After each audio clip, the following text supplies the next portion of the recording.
ချင်တာလေအခုခေတ်ကြီးကပြက်နေတာတိလားအခုခေတ်မှာအမျိုးသား100ရာခိုင်နှုန်းမှာဆိုလို့ရှိရင်40ရာခိုင်နှုန်းလောက်ကဖောက်ပြန်နေတဲ့လူကြံ40ရာကျမလေးဒီနေ့တက်တော့ကနေပြီးတော့မနက်ကလေသတင်းတစ်ခုကိုတွေ့လိုက်တယ်ပေါ့နော်အဲ့ဒါဘာလဲဆိုတော့ကောင်မလေးချောချောလေးတယောက်ကတင်ထားတာတိလားသူ့ယောက်ျားကတဲ့သူ့ရဲ့ရောင်းမနဲ့ပေါ့နော်ဒီပုံသူကိုယ်တိုင်တင်ပြထားတာပေါ့နော်ပုံမှာပေါ့နော်ဒီအိမ်ကူဘွားတော်ကြီးနဲ့ဖြစ်တာသူ့ယောက်ျားပေါ့နော်ကောင်မလေးကချောချောလေးအဲ့အိမ်ကူဘွားတော်ကဘာတူလဲဆိုလို့ရှင်လဲအဲ့ကောင်မလေးရဲ့ဒီအကိုအရင်နဲ့ယူထားတာပေါ့နော်သူ့အကိုကတော့အဆုံးသွားပြီဆိုတော့သူတို့ကသမီးရောင်းမဆက်ဆံရေးပေါ့နော်သူ့ယောက်ျားကလေအဲ့ဒီဘွားတော်ကြီးနဲ့ပေါ့နော်အသက်ကလည်းကြီးပြီကွာတိလားပုံနေတော့မချပြတော့သူနဲ့ဖောက်ပြန်တာပါဆိုပြီးတော့တက်တော့မှတင်ထားတော့ကျမအဲ့ဒီကောင်နဲ့ဝင်ပြီးကြည့်တာပေါ့နော်ကြည့်တော့လေတကယ်ပေါ့နော်ဝစ်ကြွေးတွေလားဘာတွေလားမသိဘူးကွာအဲ့ဘွားတော်ကြီးကတဲ့ဒီသူ့ယောက်ျားနဲ့ညတညလုံးအိတ်ဖို့အတွက်တဲ့နေ့လည်ခင်းကလေးကသူရေချိုးလို့ရှိရင်အခန်းထဲမှာတက်ပြီးတော့ပုံနေရတဲ့နော်အဲ့ဗီဒီယိုလည်းတင်ထားတာပေါ့နော်တိလားအဲ့ချိန်မှာကျမတွေးမိရလေတိလားတကယ်အဟုတ်တိလားအခုလေယောက်ျားတိုင်းကိုတော့မဆိုလို့နော်ဒီလိုပြောလို့ရှိရင်ယောက်ျားကြီးကကျမကိုလာပြီးပြောလိုက်မယ်ဒါပေမဲ့လေတိလားအိမ်တောင်တဲ့အမျိုးသမီးတွေရောအမျိုးသမီးတွေအကုန်လုံးပြောချင်တာလေအခုခေတ်ကြီးကပြက်နေတာတိလားအခုခေတ်မှာအမျိုးသား100ရာခိုင်နှုန်းမှာဆိုလို့ရှိရင်40ရာခိုင်နှုန်းလောက်ကဖောက်ပြန်နေတဲ့လူကြံ40ရာခိုင်နှုန်းကဖောက်ပြန်နေတာကိုသူတို့ရဲ့မိန်းမတွေကမသိသေးတဲ့လူကျန်20ရာခိုင်နှုန်းကဒီဖောက်ပြန်နေဆိုတဲ့အရာကိုမလုပ်သေးတဲ့လူအဲ့လိုမျိုးပဲသဘောထားမှာတိလားတနေ့ချိန်မှာပေါ့နော်ဒီယောက်ျားတွေရဲ့85ရာခိုင်နှုန်းဝန်းကျင်လောက်ကဖောက်ပြန်နေတာဖြစ်တဲ့အတွက်ကြောင့်တနေ့ချိန်မှာကိုကလေဒီလိုအဖြစ်ဆိုးမျိုးကြီးနဲ့ကြုံလာမှာတိလားအဲ့တော့ခါကြတော့လေကျမတခုပြောချင်တယ်ကျမကလည်းအိမ်အောင်သက်နှုပါသေးတယ်ကျမမျိုးသားနဲ့အိမ်အောင်ကြတာ4နှစ်ရှိပြီဒါပေမဲ့လေကျမယောက်ျားနဲ့ကျမနဲ့ကတငယ်ချင်းလိုပေါင်းတာရောပြီးတဲ့ခါကျကျမမှာယောက်ျားလေးတိုင်းဝိုင်းတို့ကျမအလုံးမှာယောက်ျားလေးတွေလည်းများတာဖြစ်တဲ့အတွက်ကြောင့်ကျမကြုံတွေ့ရတဲ့အတွေ့အကြုံတွေရပေါ့နော်သူတို့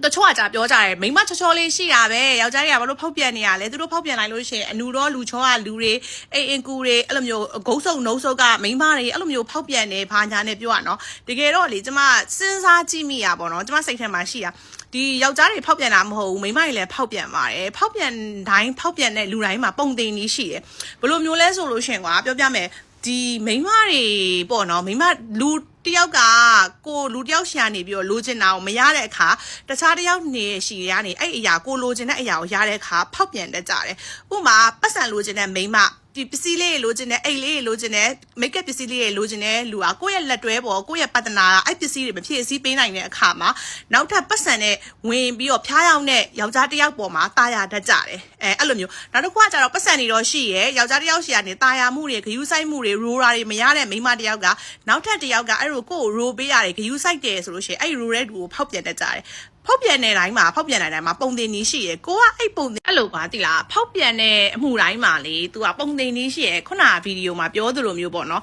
်ကိုကဒီကိုရဲ့လက်တွဲပေါ်ကဘာလို့လိုချင်တဲ့လူလဲဆိုတာကိုသိရဆိုရင်ကိုရဲ့လက်တွဲပေါ်ရဲ့ဘေးနာဝင်းကျင်မှာအဲ့လိုလူမျိုးရှိနေတယ်ဆိုလို့ရှိရင်ကိုကသတိထားစောင့်ကြည့်လို့ရတယ်ပေါ့နော်ဒီဖောက်ပြန်နာဟိုပေါ့နော်ဟိုဖြစ်လာမှဘလို့ဖြည့်ရှင်းမလဲဆိုတာထက်အခုခေတ်ကတော့မဖြစ်ခင်ကနေပြီးတော့ကြိုပြီးကာကိုရမယ်ခေတ်ပေါ့နော်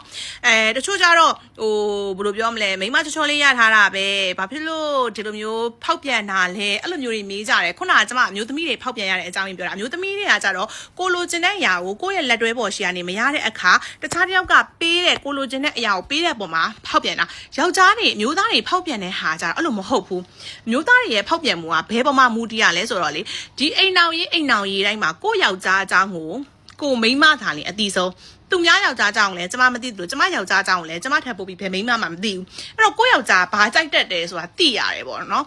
ဥမာဆိုလို့ရှိရင်ဥမာတစ်ခုပြောပြရပါတော့တချို့ယောက်ျားတွေဆိုလို့ရှိရင်ဥမာပေါ့နော်ဟိုပုံစံရတာဂျန်တမန်လိုမျိုးတထေးလိုမျိုးကြော့နော်ကျမလည်းအိမ်အောင်တယ်ဆိုတော့တထေးလိုမျိုးဖြစ်ပင်မဲ့သူတို့ရဲ့ဒီပေါ့နော်ဒီစက်ကိစ္စနဲ့ပတ်သက်တဲ့လိန်ကိစ္စနဲ့ပတ်သက်တဲ့ပြီးမြောက်မှုอ่ะကြတော့သူတို့တွေကဟိုလိုမျိုးဘယ်လိုပြောမလဲဟိုဖြူဖွေးနေတဲ့ကောင်မလေးမျိုးတို့ဒီလိုမျိုး sexy dress တွေလုံးဝရင်ဖိုးစရာကောင်းတဲ့ကောင်မလေးမျိုးကိုသူတို့ကကြိုက်တာမဟုတ်ဘူးအဲ့လိုမျိုးအင်ကြီးစုပ်ပြီးစုပ်ပြက်နဲ့ပကြားမဝမ်းဆက်ဝတ်ထားတဲ့ကောင်မလေးမျိုးကိုမှသူတို့တွေကဒီလိုမျိုး အဲ့လိုမျိုးစိတ်မှာဖြစ်တာမျိုးလည်းရှိတယ်တချို့ကောင်လေးတွေကကြတော့လေအဲ့လိုမျိုးမဟုတ်ဘူးညစ်ပတ်နေတာမျိုးအဲ့လိုမျိုးမတန်ရှင်းတဲ့မိန်းကလေးမျိုးဆိုလို့ရှိရင်သူတို့ရင်းမခုံဘူးအဲ့လိုမျိုးဒီလိုမျိုး sexy dress လေးတွေဝတ်မှကြိုက်တဲ့ယောက်ျားမျိုးဟာတက်ရှိအဲ့တော့ကိုယောက်ျားကဘလို့မျိုးကိုကြိုက်တဲ့လူလဲဆိုတာလည်းသိရမယ်နံပါတ်1ချက်နောက်တစ်ခုနံပါတ်2ချက်ကဘလို့မျိုးလဲဆိုတော့ပေါ့နော်ဒီ